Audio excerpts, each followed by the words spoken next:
Okay, so week two is in the books for the 2025 HFFL season, and I'm here again with our trade czar, Alex Feigenbaum, to discuss this week's trades, right? Yeah, welcome to the show. Yeah, we got some good ones this week. Yeah, a I little think it'll be a little pretty spicier than interesting show. last week, I think at least, right? Yeah, Um, definitely Yeah. a little Yeah, more let's just exciting. jump right into it. We could actually start with the poach because technically the poach is kind of a trade process. Like it's not exactly, but there is something being returned to each side. Do you want to just talk about that real quick? Yeah, yeah, I think that's a great place to start. So this was before the games last week. Mm-hmm. New England put in a poach for Cedric Tillman, Yep. and Harlem did not match it. So New England has Cedric Tillman now. Mm-hmm. Yeah, pretty interesting player. I think obviously results have been quite good the Yeah. first two games this year, and I think generally kind of a guy that like everybody has always liked the talent of Mm-hmm. Mm-hmm. Cedric Tillman, and I think the sort of injuries and situation have always Right. been a bit funky. Um, so I like it for New England. I think, just looking at the sort of receivers on New England, there's definitely some guys who you might want to kind of phase in and out week to week, and I think Cedric Tillman is going to get played a lot Yep. in this year. So yeah, I think I like it quite a bit. Just Yeah. taking a chance now, and who knows, Cleveland has some, obviously the offense has not been so good there the last few years, Yeah. Yeah. but they have some better younger pieces now, it feels like, and Yep. so if they can sort of figure out a quarterback, Yeah. who knows what the upside This is here. is this is What my Yeah, what do you think? my information on this trade. I think, a lot of people assume Judy is the guy, and to his credit, like he did it for longer last year.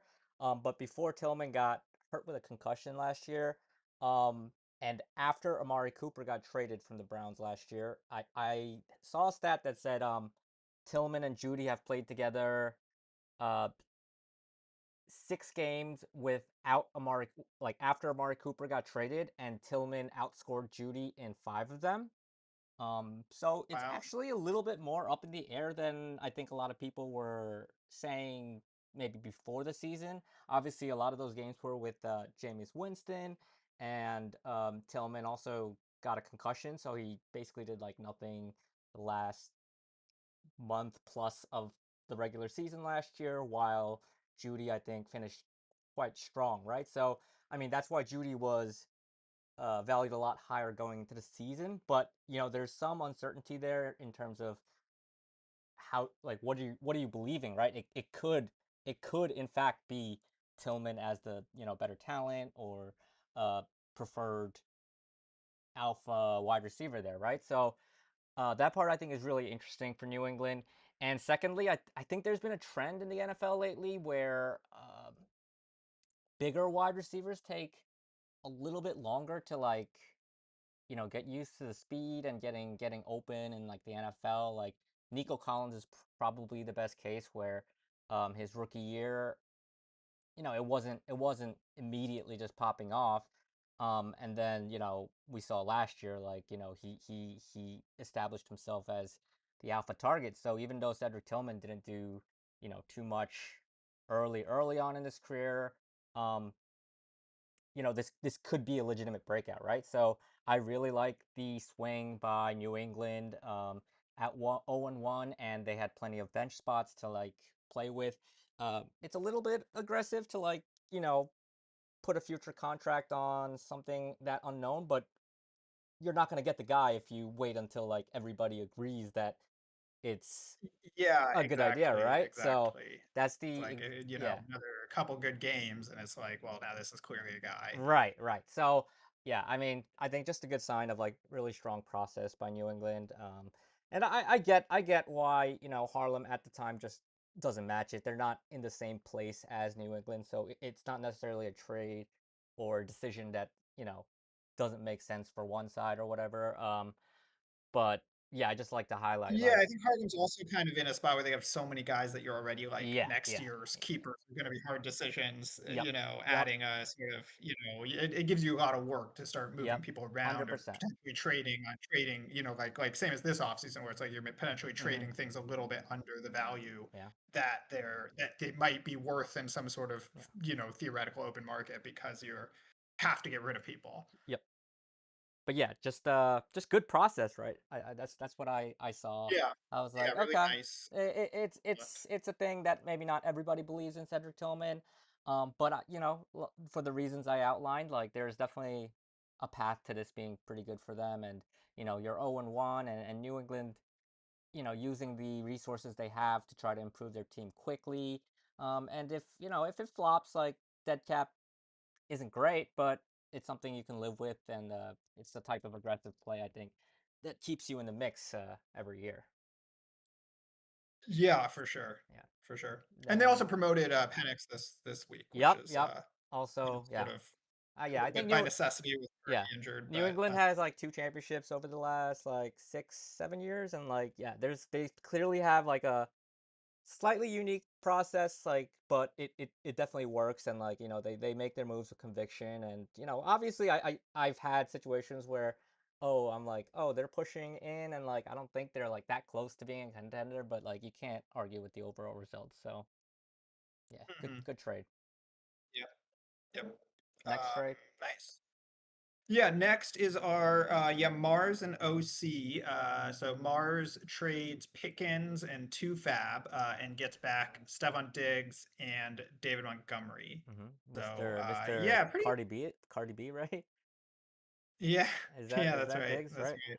Yeah, That's Diggs. Yeah, that's Diggs. yeah, Yeah, pretty funny. I think that like Mars and OC were the two people bidding up Pickens in the yeah, yeah, auction, and they immediately yeah, trade it yeah, back. But yeah, I think I think we know what Mars is doing here, right? yeah. It's The like Zord, the just Zord. get these Zords going. Yeah, What I did at all costs, yep, whatever it takes. So bringing in Diggs, I think you're looking at, he's already got Kyle Williams, so now you've got two shots at who's going to be the sort of alpha in New yep. England. It seems very unclear, right? And maybe it's a team that just is like a good quarterback and Yep. no a good fantasy quarterback and no receivers that are consistent. Might end up being a team like that, but it also could be, that one of these guys is really, there's enough. It looks like their defense is bad enough and Drake May is good enough that Mhm. there's going to be some, like Yep. some points to be scored in the passing game there. So yeah, so I think for Mars it's like execute the strategy. Yeah. I think a pretty fair price here. You know, Yeah. Pickens, I think is like a very high range of outcomes guy this Yeah. year. Yeah. I think I'm a little bit like not super high on him in general, but I think I don't dislike it if he's a guy you like it. It makes sense to Mhm. trade. You're really if you're OC, it's like you almost always want to trade two for like you're trading two worst players for the best player in the trade. So Yeah. I always like that Theoretically, yeah. position. I think clearly what we see here is a stronger commitment to a strategy that not everybody believes in. The Megazord strategy. It's like it does have its strengths. You can come back from down 80, in a blink, and it really does feel good to win like that, and pretty bad to probably lose to the Zord, right? It's just a nonstop onslaught of points. But I think we will see some of the weaknesses of that strategy later on when they're on bye, or if a quarterback gets hurt, God forbid, then it could kind of like downgrade all parts of the Zord at once, and tough matchups are going to be downgrading all your guys at once. So I think the jury's still out on whether the Zord strategy is like one that is worth pursuing in our format and in the context of our league. But I don't hate that he's kind of doubling down on it, saying like you know 1.5 Zords, or like semi Zord is not enough. I'm gonna Zord up to the max, and see where it gets him. it's gonna feel really good if he gets the right NFL matchups like at the right times, and like you get caught in a shootout, and there's really not no stopping a Zord in a like a in a huge shootout, right? Like it's really kind of just like, oh wow, I'm getting hit with like 90 points by like three guys. Like what are you gonna do, right? So it's definitely a strategy that I think he's trying to prove that it works, and we kind of have to wait and see if it does have some of the drawbacks that I or the league might think it has. Outside of the Zord context, though, I kind of like this trade from Mars. I think David Montgomery isn't going to be a league winner. But right after the week 1 panic was probably the best time to like pick him up for pretty cheap. Um, you say Pickens is the best player in this trade in theory. But David Montgomery actually finished, top, I'm gonna say like 13 or 14 or top 15 running back last year.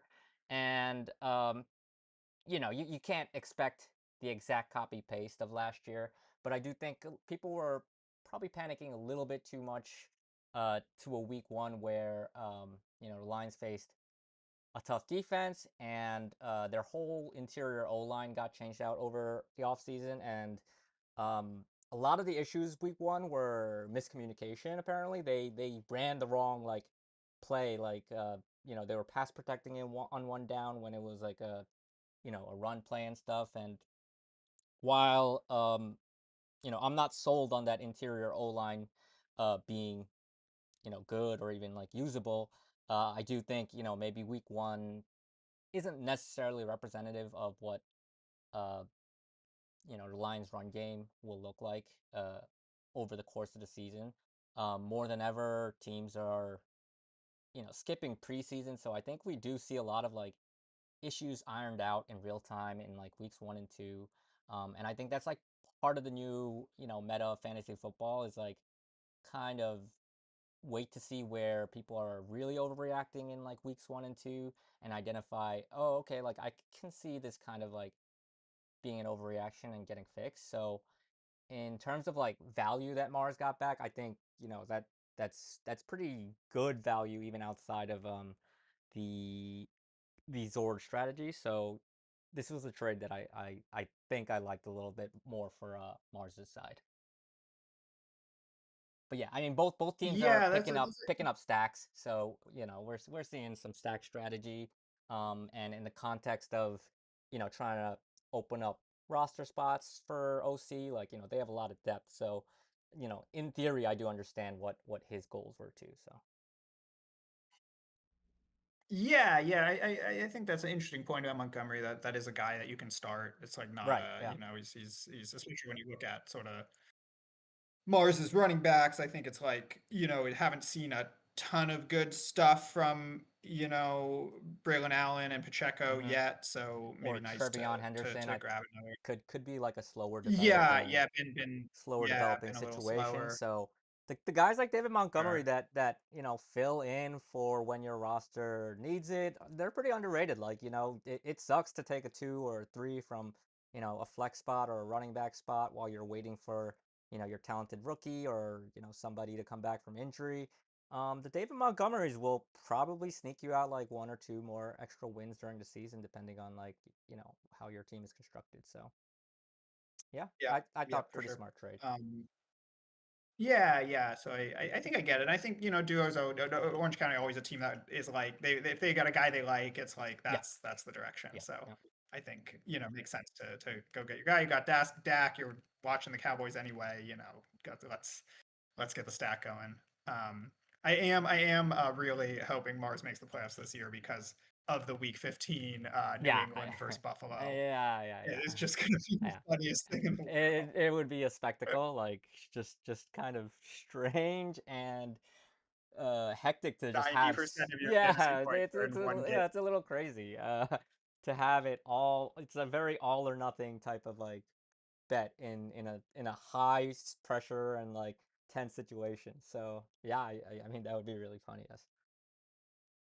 Yeah. Okay, cool. All right, let's go to our mega four team blockbuster. True, true. Oh, I don't even know how to start breaking this down. I think let's go Um, each team. Let's like state what they got in, which is obviously on the trade sheet, and try to just say what they sent out and kind of evaluate it for each team. Like, okay, plus this and yeah, minus yeah, this, and then tell me like, okay, like I think that's a good return for what they sent out and stuff. And then we'll talk about it yeah. maybe in like a overall, how it fits together. But we can start with LIC. Um, on the trade sheet, it says they got Monangai, Kyle Monangai, and four fab from Williston Park, and they sent out um, Aaron Rodgers, and that's it, right? So Aaron Rodgers out, Monangai and four fab in. What do you think? Yeah, I like it actually. I like it's a pretty nifty. I mean, they signed Rogers for like Quick flip, one, I quick think. flip. Yep. What's Rogers' contract? Is it one? Yeah. So, it's a 1 week turnaround, and you're picking up three fab, and I don't know. Monaghan got some more opportunities last week. Swift Mm-hmm. still looks a little bit cooked. Yep. Uh, it's like, is he going to be starting by the end of the year? It's not It's impossible not that you impossible. picked It's up a not starting impossible running for sure. Yep. um, is that and it's honestly it's like and I think LIC it sounds like maybe shifting a little bit half a foot in the 2026 season Correct. already. Yep. So Even without it, it, I I still don't know. think this trade. Yeah. I drafted Monday. It's a guy I've always thought is like it's good opportunity Yep. potential Yep. there. So have to Yeah. see it And obviously, but Swift, yeah, Swift is I really like this. I feel like this is a really nice trade yeah, for Swift is like LIC flopped for Alan out Margin. of, plenty of jobs, so it's not like, anyone's going to be too surprised if he does fall out of favor, even if you're not necessarily like the highest guy on what Kyle Monangai is. I think it's a good punt, and yeah, like regardless of whether you're playing for the future or not, I think this is just a really smart quick flip. Like LIC has QB problems, but they're not gonna miss another, you know, confusing quarterback to You don't choose need from every. four. Yeah, you don't need four of the Yeah, same kind of like, oh, I don't know if I can trust him right, week to right. week guy. Or yeah, Yeah. exactly. So yeah, it's a quick flip. I think this is a pure win for LIC, regardless of what Rogers goes on to do. They got the budget, free agent budget back, and a somewhat interesting player. So if Aaron Rodgers turns out to be a top five quarterback or whatever, like I don't think you would even care because he'll just treat it as like he someone else just picked him up and he picked up Kyle Monaghan, right? Because it was such a quick flip.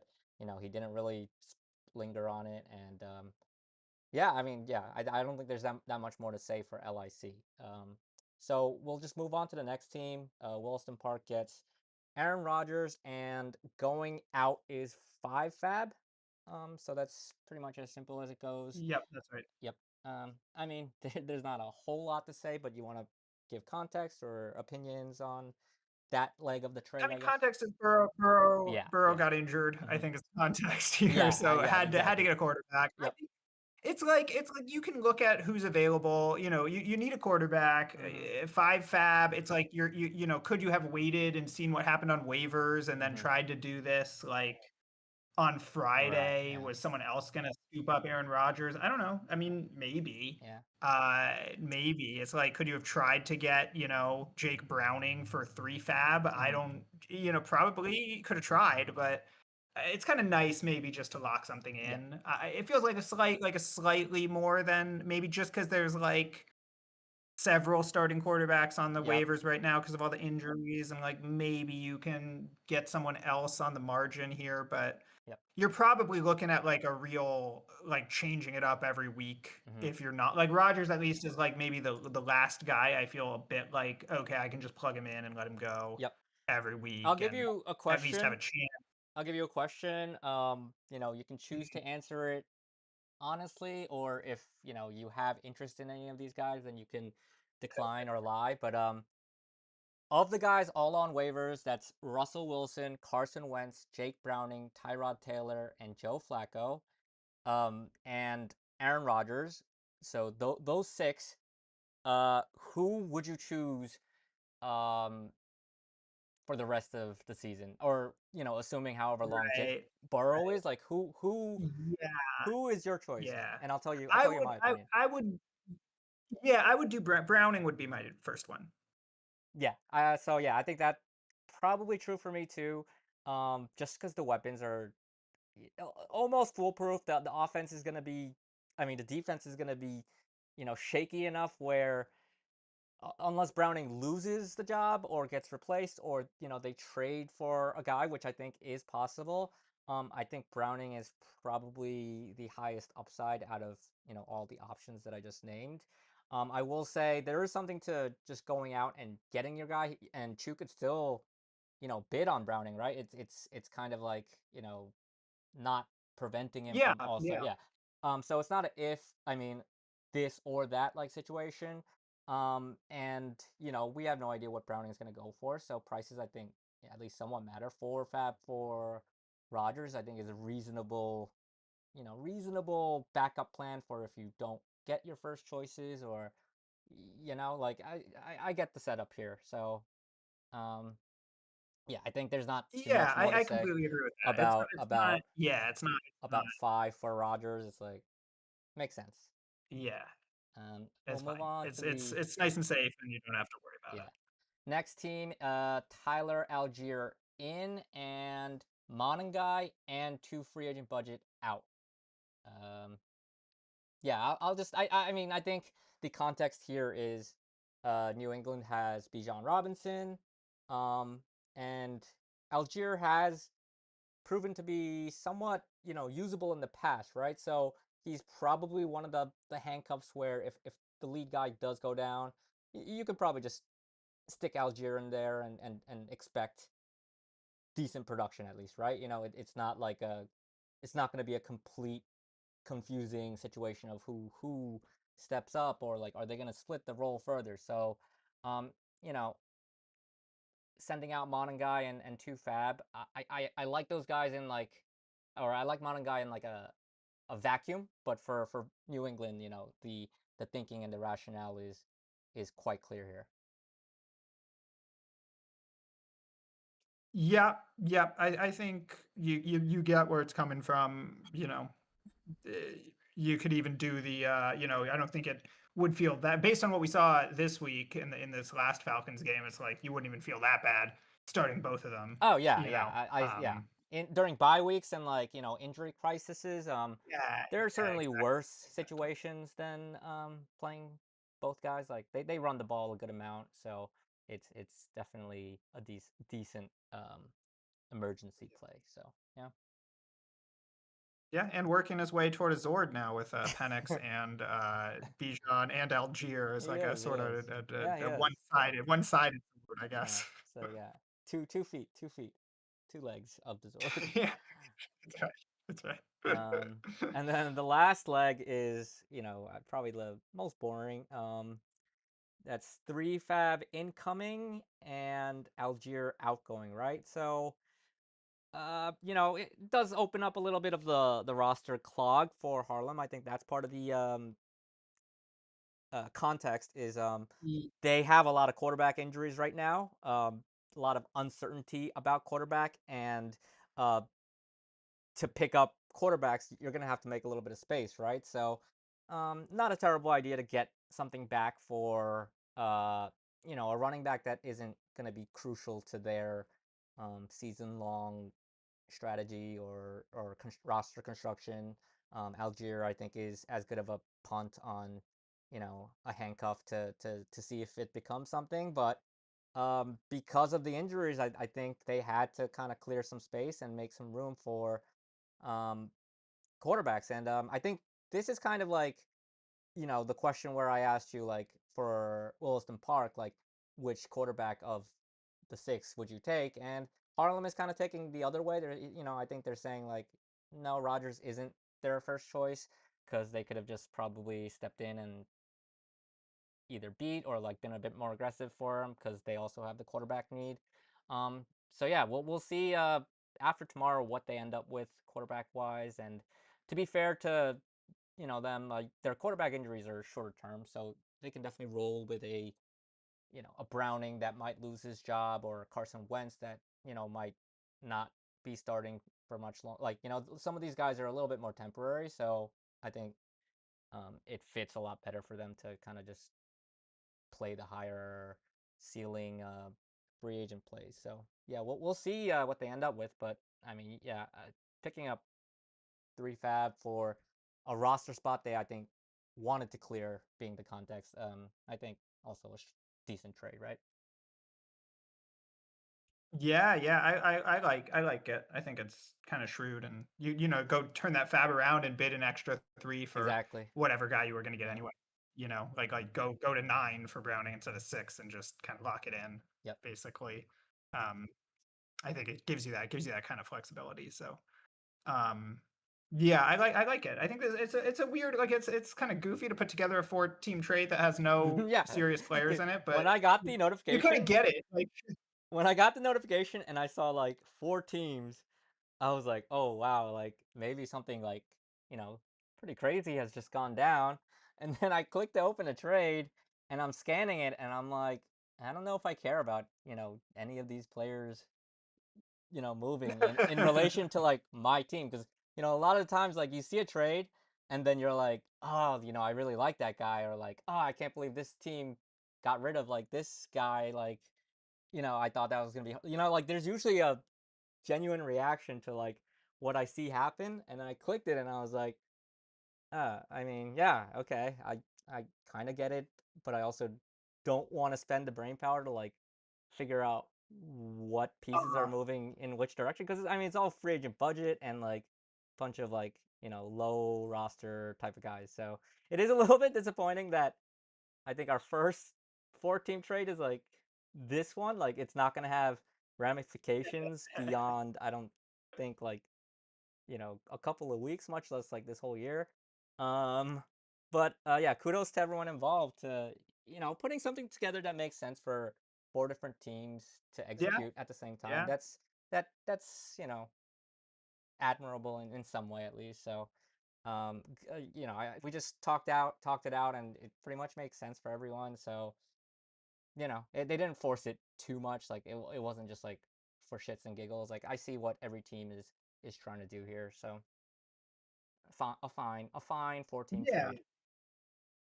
Yeah, I think if I was gonna pick a winner, I think I'd probably pick LIC. Me too. But Me too. I yeah, just it's based on, maybe they're all winners. yeah, I think they're all winners.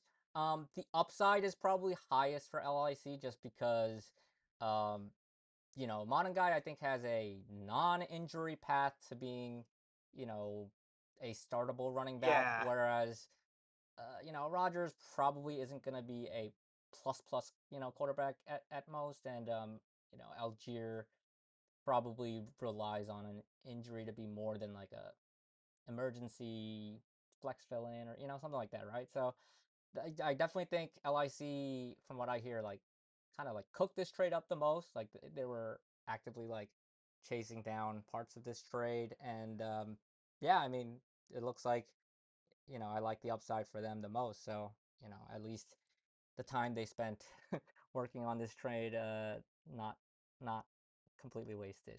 Um, so yeah, yeah, yeah, for sure. The other funny tidbit is that Monengay's been traded three times yeah, in yeah, 3 weeks. yeah. See if we can Yeah. see if we can keep it going. There was always a guy that gets shuttled around a lot pretty early on, and I think this year's guy is clearly Monin guy. Like he's just interesting enough for people to ask for him, or like keep an eye on, Mhm. but also not good enough for anyone to be like, oh no, I have to hold on to this lottery ticket and see what happens here, right? Like it's the exact you know intersection slash midpoint of those two uh lines of thought. And yeah, well, I do want to see, I do wonder what the maximum number of teams a player has played for in the HFFL. If I ever have time, I might try to Oh, like chase down some like memorable guys that I remember being traded a lot and like picked up a lot. But yeah, Moningai already, yeah, like three or four rosters already. So Yeah, four teams. Yeah, yeah, technically four rosters, zero starts. yeah, yeah, yeah, Cool. Yeah, that's all my trades for this week. yep, But pretty good week. Pretty good week of action yeah. You here. want I yeah. had a couple other promotion. We had the other. What was the last? Tootin getting Oh yeah, promoted Tootin. We on should probably put yours. failed poaches in the trade log too. I think I did for. I know it's technically not a trade executing, but it's I think it's good flavor to have. I did talk about it a little bit in Discord. Like Tootin, if you wait until obviously there's like a speck of promising news, like you probably weren't gonna get him, and Tank Bigsby being traded in the NFL, I think was definitely enough of like a speck of promising news for it to be fairly easy, I guess, for Yonkers to match. Like I think it's still not a high percentage play, but anytime you see a little bit in that favor, I think teams are going to be generally matching, right? So, um, yeah. I mean, what did you think of? Would you have matched if somebody tried to poach Tootin? I think it depends a lot on Ooh. your roster composition and like Yeah. what you're carrying, but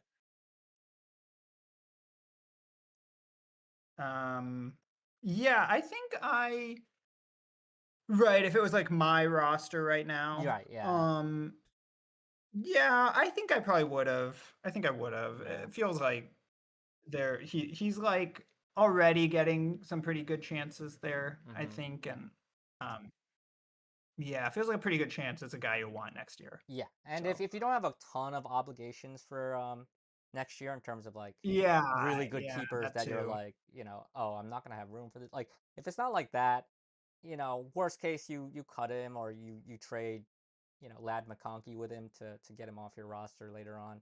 That's So fairly easy always to got the get. opportunity. That's fairly easy to get Yeah, out of Puka, good example. obligation wise. So yeah, I think I would have matched too. I think the meta for trying to outpoach you have to target a team that doesn't have the roster spots to play with, or you have to go early and show conviction before there's any hype or upward momentum for a player. So yeah. Yeah, yeah, totally. It's a it's a risky game, right? Because you're trying, like, usually you have to get someone who's not really startable yet Hmm. most of the Hmm. time Yeah. Yeah. if you're actually going to get them. Yeah. And then you've got somebody who's not startable that you have to carry on your roster, Yep. into Yep. it's easier now, but like we're about to get into the, bye weeks soon, and Yeah. then it's like, okay, now it gets pretty hard to just carry someone who's not playing, Yep. not injured and not playing. So, um, yeah, it's a fun mechanic. I think this a couple of good ones, this week. So always like to see action around the poaching. Mhm. Mhm. Yeah. Good variety of like types of guys. Like one is a rookie that hasn't shown anything. One is a guy that's flashed. One was on a team that is gonna be a little bit tight on roster spots because of the QB thing that I said. One is on a team that kind of wasn't too heavy on keepers this year, so they have some flexibility and spots to play with. So I think we see a good contrast of uh, types of poachers, and the results kind of follow and make sense.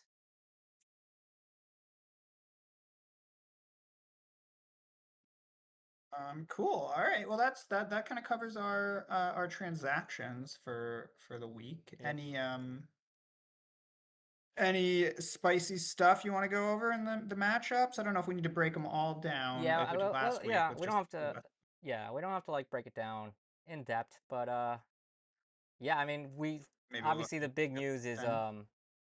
the Mars Harlem matchup was pretty exciting, right? I don't know if you followed it Yeah. all the way to the end, but it came down to uh Keenan Allen versus Omarion Hampton.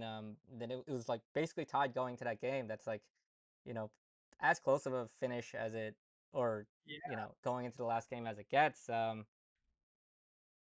I have a question. Do you think Mars is for real, and do you think there's enough reason to legitimately worry about Harlem after week 2? Um, right, yeah. If I had to buy one of those, I Yeah, guess, which would exactly. it be? Yeah. Um, I would buy Mars is for real, I Mhm. think. I think, it's like the players that I think are really impressing so far, for me are Odunze really seems like the guy Mhm. there. A, Like a feels breakout maybe. pretty Yeah. clear that yeah, maybe a breakout, maybe like a legitimate, wide receiver one type season coming in. So I think that's kind of huge. And then I think Cook is the other one who's like Mhm. so far looking like he's just getting a lot of work. Yep. And I don't know. I think there was a lot of like I feel like I had a lot of reservations. Like okay, did a lot last year. Yep. Are they Seemed gonna give? Is it unsustainable a gonna be bit, more but of a yeah. split this year? Is it gonna be like he's not getting any touchdowns, all that stuff? And it's like, well, I mean, so gotten what 21 carries this week, Yeah. and what do you get in the first game? Got, like a ton in the first game too. Um, yeah, like another 15 or something in the first, Yeah. 13 in the first game, But and yeah, five 18, receptions. 18 So total touches. you know, Yeah. Yeah. He's getting yeah, great it's like great usage. a lot of work. And in that offense, it's like you're gonna if you get a lot of work, you're gonna get touchdowns. Yeah. So, um, I think that is the side I would be buying. And it's like also to win when like he's got like Henry had the worst game Yeah. of Yeah. the season, and Josh Allen probably had his worst game of the season, and still get 1 to 156. Like I don't know, it's pretty impressive. Yeah. No, for sure. I think um definitely buying Mars being a lot more serious of a contender than might have thought going into the season. You know, regardless of like the Zord strategy, I think they got enough like value picks, and if Roma Dunze is like um breaking out, that's like the probably the one like you know X factor clicking for them that would really catapult this roster to the top tier because Henry Biggest and concern I'd have is the bench is almost zeros down the yep, board yep, besides yeah, Daniel Jones. yeah, So it's gonna I mean, John can do it, but I think it's gonna take some creative maneuvering during these like bye week. for sure. He's gonna have these bye weeks where it's like three starters are out, Yep, because the yeah, yeah, Pats have a bye or whatever. yeah, It's like, okay, where are we getting the bodies to fill in for yeah. some of these heavy bye weeks? But I want to yeah, talk it's about all very, your team next. Like, you dropped to 0 and uh-huh. 2. Oh Give me boy. the panic Yeah, oh level. boy. Give me the level in Madison right now. Yeah, staying calm. We're Hmm. staying calm. I think the more I look at it, it's like if there's one thing I could change, it's that I would have kept bidding on CD Lamb, Yeah, honestly, because it's like we wound up in this weird place where it's like I've got all these receivers and they're all kind of like fine, yeah, but none of them is yeah, reliable. yeah, Uh and so every week it's like, well, I've got 5 guys, I got 6 guys for 4 spots, and it's just like who knows which of these 6 guys is actually going to do anything yeah, this week. yeah, Um, so a little concerned about that there's just not enough explosive potential from yep. like I don't really feel like any of these guys have like a lot of 20-point weeks in them, Right, this right, season. right. So I'm Yeah. stuck like I mean, yeah. clawing out I think you're 12s and 10 when I get the right guys. Yeah, your running backs are incredibly strong, I think. So even though you're 0 and 2, I think you're about to run into a bunch of like, nice wins just because the running backs should be consistent enough to like, keep you getting like pretty decent scores. And the wide receivers, I actually thought your Drake London bid was good value, right? But I do think there is something to like. Okay, there is still a big difference between a CD Lamb who is like has done wide receiver top wide receiver three like type of stuff before versus Drake London where it's a little bit more theoretical for now at least. Like people were gassing up, and I see the reasons for why. you would have Drake London in that top tier.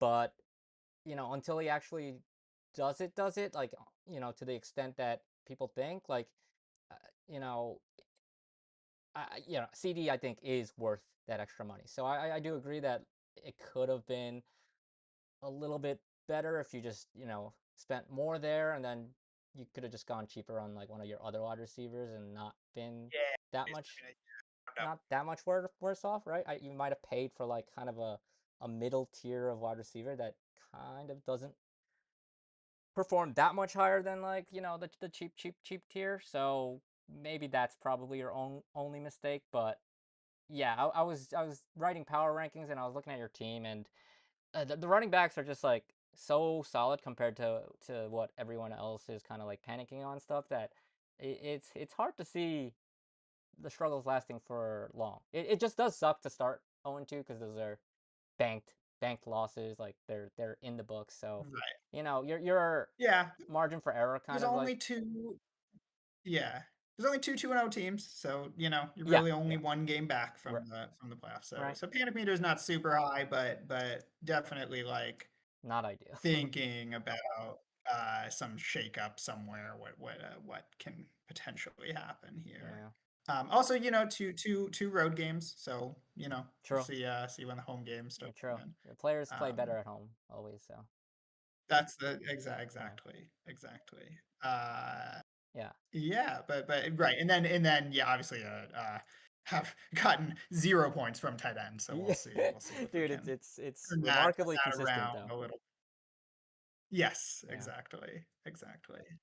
No, I'm not too worried about it yet. Okay. Um, All right. Real quick, like Great Kills Wilson Park. How real do you think Great Kills is?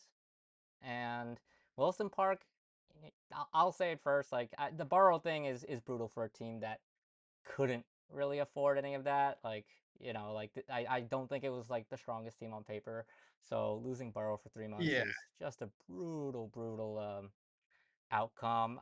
I do want to see Wilson Park like actually kind of be a little more proactive with like a rebuilding mindset, looking to like actually acquire somewhat of a blue chip or like some interesting pieces for next year. Because I think a lot of these years they've been like in that like 4 win, like 5 win range, which um they knew like fairly early on that like they're probably just going to be a little bit short of the playoffs, and kind of haven't really moved in a direction enough to really set themselves up for a future year. It'd be nice to see them kind of try to sort out um, what pieces on this team are long term. I think Tyler Warren is a really nice rookie pick so far, um, and they have some obligations going forward. But I would like to see them kind of even move on from some of the obligations that I think might not be worth it, and actually try to kind of go into next year with some exciting young talent. But yeah, I mean, what do you think of Great Kills? Like, what do you think? How real is it? Like, Yeah. I mean, it's certainly looking good. I mean, Greg Hills has the top 2 receivers, I think, so mm, far in fantasy football, so that's obviously solid. I yep, think Baker looks good. yeah, Baker looks good. Goff had a great game. It's sort of like I think there's some interesting edges here, right? Because I feel like Goff and Baker are both guys where it's like, okay, in regular fantasy yep, football with, you only put in 12 quarterbacks or whatever, mm, and like the rushing matters a lot more for yeah, quarterbacks, and they're kind of guys who get in that middle zone where yeah, it's like, are these really consistent guys, yep, like are they worth, and so they kind of get forgotten in fantasy football, I think. yep, But in our league, like it feels like these are the kind of guys that are like consistently on overachieving teams, yeah. and Cause it's we, not always cause those guys exactly, but it has been Goff recently. yeah, we have Um, completion percentage, which I think is a tick against mobile quarterbacks. Like while standard doesn't do completion points for any completion. So you um, can pick up 2 or 3 points a game that way. exactly. Yeah, yeah. So I do think these are quarterbacks that are better suited for our scoring format than like the average standard league. So I do think like maybe you could argue like I've caught an edge there. But yeah, I feel like my team is kind of like a knockoff Harlem. Like the receivers are definitely stacked. Like, definitely like two top 10 guys. And if AJ Brown ever does anything, that could be three in the top, 12-ish maybe. And Zay Flowers, and there's definitely wide receiver depth. Um, it is kind of built similarly, just a little bit worse, right? But if I do catch, like, I think the high ends of a Neighbors year or an Amon Ra year, and the two quarterbacks don't falter, I do think this team is probably as good as any non Harlem team. So Yeah, I think really solid, really solid. I definitely think, I mean, I feel like it's night and day, right? That last week we're doing this, and it's like, oh man, Harlem already yeah, won. Why are we playing the yeah, season? it's yeah, What are we doing yeah. here? And then it's HFFL like a couple. and Go ahead. football in general just moves so quickly. We could be singing a Yeah, completely different tune next week. So I mean, that's the beauty of it. That's like the kind of the beauty and the pain. Like, it sucks when you downturn, but oh, it feels so good when, like, everything feels like it's going your way, right? So that's kind of what we play for. yeah. Um, here's one more One more question. one more thing just to add Yeah, on the one more quick thing on the Wilson Park point, that I think there's also like this, like really hitting sometimes when you're in the when your team is not totally contending and you don't feel like all your players are in the mix, there's like trying to hit those edges of like, yeah, okay, can I take some bets on some random guys early in the season and maybe I'll luck into a Puka mm-hmm, or maybe I'll luck into like one of these guys who actually turns into or like an Amon Ra, like a yeah, guy who is not super heralded, mm-hmm, but is it can potentially have turn into something, and yeah, like you really kind of have to be mindful of like your roster spots that you're betting on. like Amari Cooper. um yeah, exactly. That's what I mean. That like you Yeah, can't yeah, have you yeah, need to kind of be making these kinds of moves at least yeah, to give yourself a chance. Like you don't need, a backup tight end yeah, necessarily that doesn't really yeah, have any upside. You yeah, need kind of these guys who can. So like just like looking for the small, I think, yeah, like looking maybe having enough time to kind of find these small edges or yeah. at least take a Wilson chance on them Park makes it is really part of you have to find the joy in scouring the yeah, yeah, the trash scouring the man, yeah, finders. the available players list Yeah, and switching them up every yeah, week and all that because you yeah, might get lucky and yeah.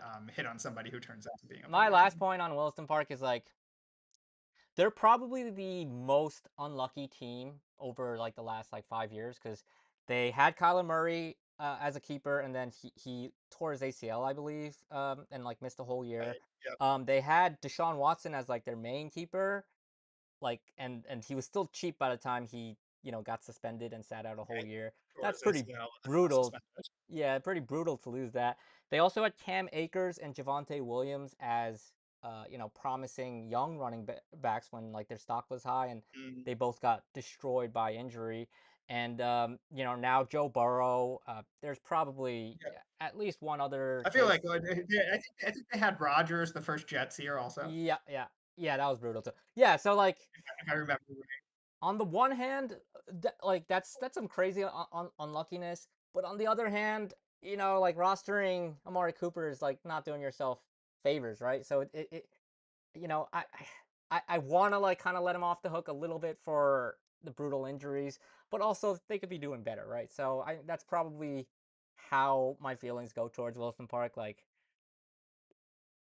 there should be a I've little bit seen a more lot of Browns on this roster and yeah. not any of the exciting ones. Yeah, never a good stretch. Yeah, I do think, like, oh, they should get a little bit more sympathy for the brutal injuries that they've, like, or suspensions that they've taken, but also, like, you can't be rostering Amari Cooper, in a year like you just outlined, right? Like, it, it it's both, like, frustration and pity, and, like, I do feel bad for them. So hopefully they do kind of Yeah, figure out it's a like take a chance on Quentin Johnston, right? yeah, That might be a guy who yeah, is, yeah, bid 9 for yeah, Quentin Johnston, right? yeah, Bid 10 for Quentin Johnston. Like yeah. you can afford the dead cap Yeah. if it happens. What's the So yeah, you like you that end could up be a guy on your team next right, yeah, you end up with that cap, and what, like, for a single year it's like literally nothing. Like, especially when, they haven't had like a really If you're not relevant year. compete if you're not competing, dead cap in the year Yeah. you're not Oh, competing yeah. is if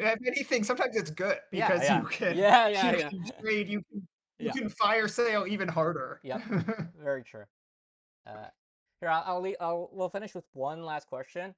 Of the one and Yeah. one teams, who do you think is the most dangerous one and one team? Alright, we'll I take mean, out we'll take Harlem, out I Harlem guess. because yeah, Harlem. I think we've already, you know, even with the injuries, they're still a very very We strong team. talked about them every Yeah. week. Yeah, who's the most dangerous one-on-one team?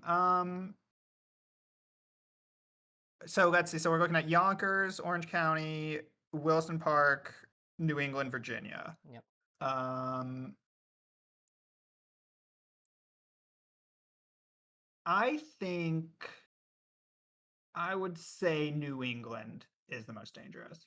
Um, the reason being mostly it's just a really really strong Mm-hmm. core Yeah. there, and I Yeah. think the upside on Lamar and Purdy, that's just good, like really good Yeah. quarterbacks. T. Higgins obviously was like the best wide receiver the last few weeks of the season last year. Yeah. Like Yeah. that's a guy who has it in him to put up 20 back-to-back weeks. And then there's a couple guys who just haven't gotten started yet who I think are potentially really impactful down the stretch. Yeah.